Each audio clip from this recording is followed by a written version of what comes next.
ဒီမိန်းကလေးကတော်တော်လေးထူးဆန်းပါတယ်မိမိကိုယ်ကိုငိုလာအောင်လို့သူမရဲ့မျက်နှာကိုလက်သီးနဲ့တိုက်ရိုက်ထိုးပစ်လိုက်တာပါဒါပေမဲ့အဲ့ဒါနဲ့တင်မလုံလောက်သေးဘူးလို့ခံစားရတဲ့အခါဘသူ့ကိုမဆိုချက်ချင်းကိုသွားစေနိုင်တဲ့စက်သွန်လေးနဲ့မုံရင်းစေတွေကိုတုံးလိုက်ပြန်တယ်ဒါပေမဲ့အစွမ်းကသူမတစ်ယောက်တည်းအပေါ်တက်ရောက်တာမဟုတ်ပဲကုမ္ပဏီစော်ကြီးပါလိုက်ပြီးမျက်ရည်ကျလာရတဲ့အထိပါပဲအမှန်တော့ဒီမိန်းကလေးကပင်လယ်ရေအောက်မျိုးနယ်စုရဲ့မင်းသမီးလေးဖြစ်ပြီးမစ္စတာကူရဲ့အသက်ကိုမတော်တဆကယ်တင်ပေးခဲ့ဘူးလားပါ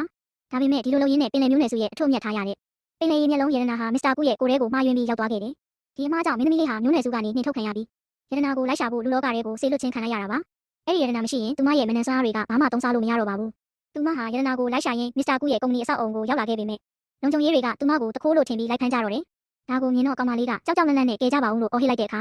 နောက်တစ်စက္ကန့်မှာပဲအံ့ဩစရာကောင်းတော့အောင်မစ္စတာကူဟာသူ့မရှိမှရုတ်တရက်ပေါ်လာခဲ့ပါတယ်လန့်သွားတဲ့မစ္စတာကူကသူ့ဘလို့ဖြစ်ပြီးပျောက်ကွယ်သွားတာလဲလို့လှမ်းပြီးတော့ကောင်မလေးကသူ့ကိုအမှန်တရားအားလုံးကိုပြောပြလိုက်တယ်မစ္စတာကူဟာသူ့ရဲ့ရင်ဘတ်ထဲမှာရတနာကြီးတောက်ပနေတာကိုမြင်ပြီးအံ့ဩသွားခဲ့ရတယ်